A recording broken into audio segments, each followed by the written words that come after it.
Կրծքագեղձերի հիվանդությունների դեպքում մասնավորապես գոյացությունների և ուռուցքների և ֆիբրոզ գոյացությունների հետ կապված հիմնականում առանց պատճառը որոնելու պացիենտների մեծ մասամբ ուղարկվում են վիրահատման, առանց գիտակցելու, թե այդ խնդիրները որտեղից են գալիս, նույնիսկ չի էլ հետաքրքրում այսօրվա մեթոդոլոգիայի բժշկական, թե խնդիրը որտեղ է թաքնված և ինչն է պետք բուժել։ Կանանց մոտ մեծ մասամբ երբ կա այդպիսի խնդիր, դա կարող է կապված լինել և հորմոնալ, այսինքն մասնավորապես ձվարանների հետ, նույն ձվարանների աշխատանքի կամ թերֆունկցիաների կամ հիվանդությունների դեպքում կարող են և կիստաներ առաջանալ, և հանգույցներ, և ափշային հանգույցների հետագայում, եթե ֆիբրոզ հյուսվածքներն, ապա ափշային հանգույցներն են հետագայում մեծանում և այդպես շարունակ։ Եվ այսօր ռեալ բուժում չի առաջարկում պացիենտին, այլ միայն վախեցնել սկզբից, թե կարող է լինել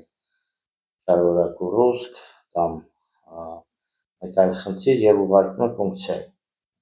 Պունկցիան, երբ որ հյուսվածքից մի կտոր հանում են, հիվանդությունը դառնում է ավելի ագրեսիվ և շատերի մոտ դրանից հետո կարող է այն վերածվել անբուժելի կամ ավելի արագ սկսի դեպի վատացումը գնալ։ Եվ այստեղ խնդիրը կայանում է նրանում, որ վիրահատությունը դա հիվանդությունը չի բուժում և հեռացնելով խնդիրը մնում է և որոշակի դեպքերում նույնիսկ որոշակի հիվանդություն անբուժելի է դառնում, որովհետև ախտանիշը կորում է։ Կրծքագեղձերի հետ կապված նաև կարող է խնդիրը լինել վահանաձև գեղձից եկող, այսինքն երբ որ հորմոնալ խախտում է առաջանում, վահանաձև գեղձը կանանց մոտ և ձվարանները իրար հետ են աշխատում, այսինքն իրար հետ պետք է բալանսի գան, և նաև կարող են ստրես կոնֆլիկտներից էլ առաջանալ, դրա համար պետք է տվյալ պացիենտին անհատապես, այսինքն ուսումնասիրել, հասկանալ, թե խնդիրը որտեղ է թաքնված, բայց նորից եմ նշում, մեծ մասամբ ուղիղ կապը կրծքագեղձերի հիվանդությունների և ձվարանների հետ մեծ մասամբ կա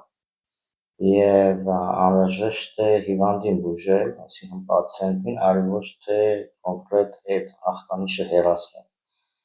Եվ քանի որ այսօր վիրահատությունը ավելի մոդայիկ է և այլ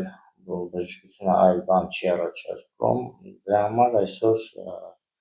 կտրել գցելը ավելի հեշտ է, քան բուժելը։ Բայց ամեն դեպքում հետևանքները կարող են,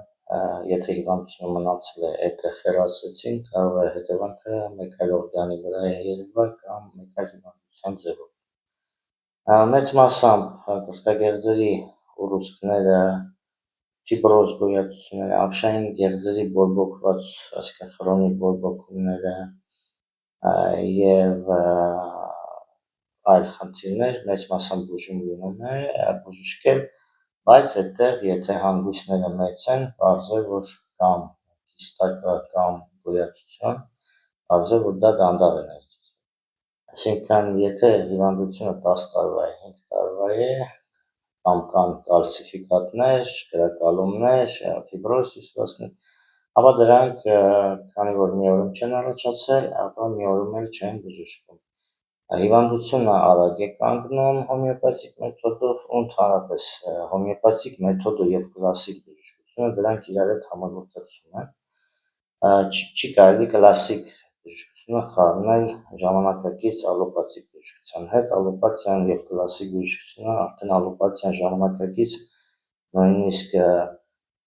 հակառակ է շատ դեպքերում գործում կլասիկ բժշկության, նույնիսկ Հիպոկրատի առաջարկած բժշկությունից է հեռացել ժամանակակից բժշկությունը, Հիպոկրատի շատ խնդիրներում Հիպոկրատին էլ է հերքում մեթոդոլոգիաներով։ Եվ այստեղ և Հիպոկրատին, և Պարացելսին, և այլ հենց կլասիկ բժշկության հիմնադիրներն են։